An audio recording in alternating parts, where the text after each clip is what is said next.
Career growth doesn't happen by accident. It happens when you know how career growth actually works. Welcome back to my career growth series where I am covering career growth strategies that actually move the needle, especially if you want to grow intentionally and not just work harder and hope that it pays off. Today, I'm talking through the importance of identifying your signature strengths. This may sound counterintuitive, but being good at everything is not a career advantage.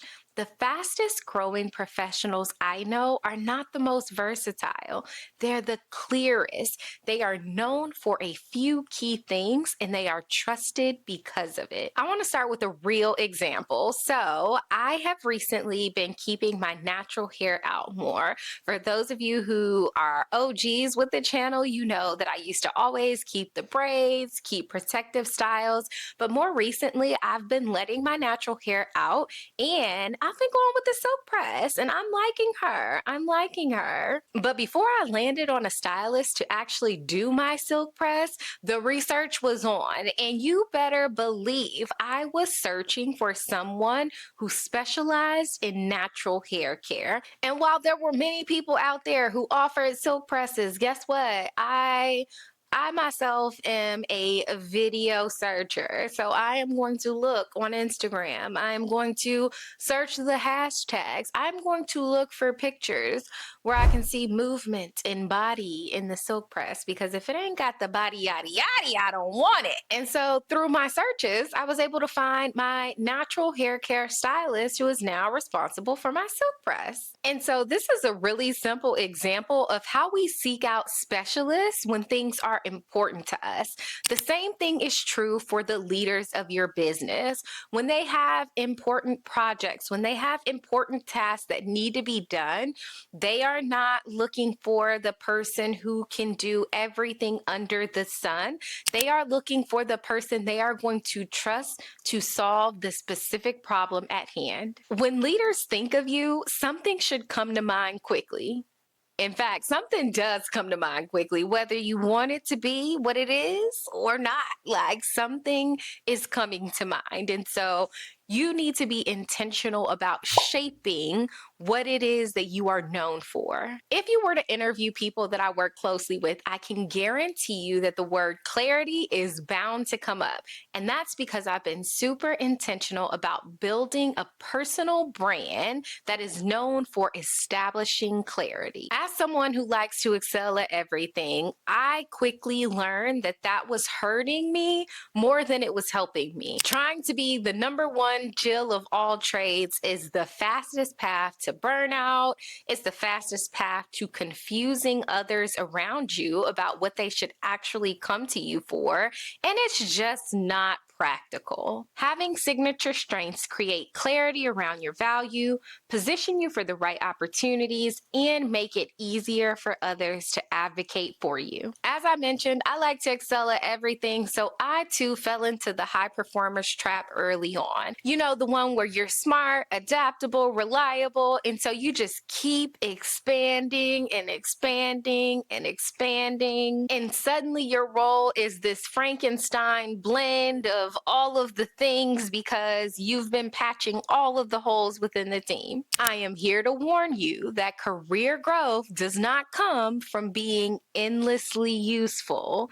It comes from being strategically valuable. And so I'm not saying that you can't be good at many things, but I'm saying that you absolutely have to be great at a select few. Okay, so how do you go about identifying your strengths? Look at the patterns that already exist. What do people consistently come to you for? It's important that you separate skills from strengths. Skills are what you can do, strengths are where you consistently create major impact. When it comes to your strengths, they should align with where you're heading.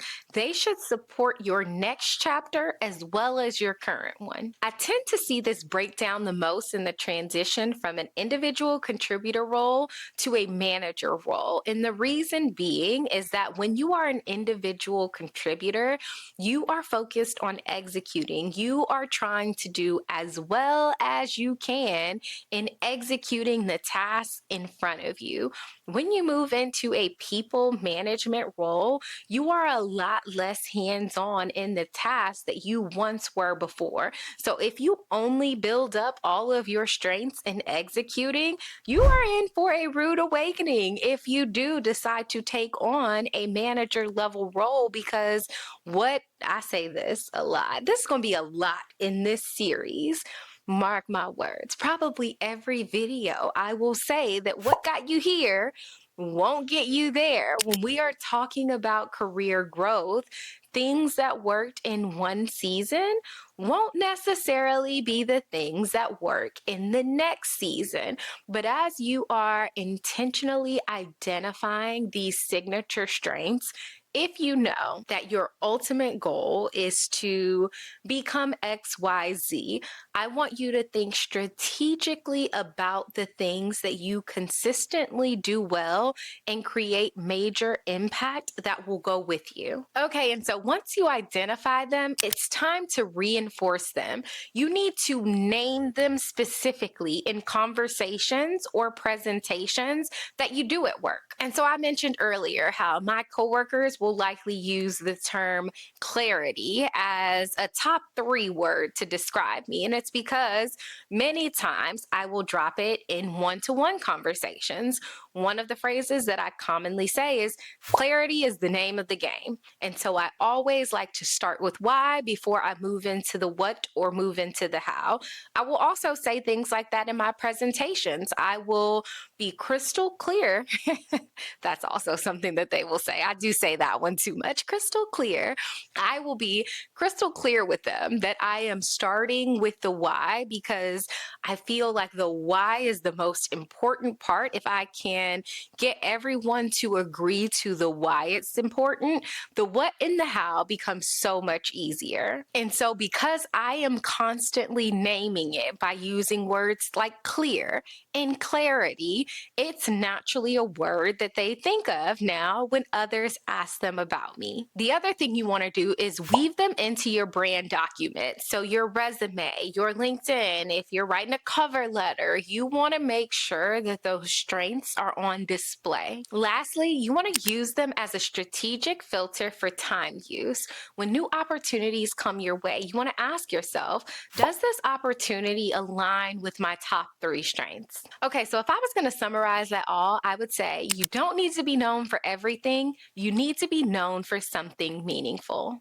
Identify your top 3 signature strengths, name them in your conversations and in your presentations. Make time to actively sharpen those strengths. Many people waste way too much time trying to improve an area that they consider a weakness. Your time is much better suited growing in the areas of your greatest strengths. So intentionally take time to become the best of the best when it comes to your signature strengths. All right, so I hope that you found this video helpful. And if you did, please be sure to tune into the rest of the career growth series so you can make this your best career year yet. Until next time, friends.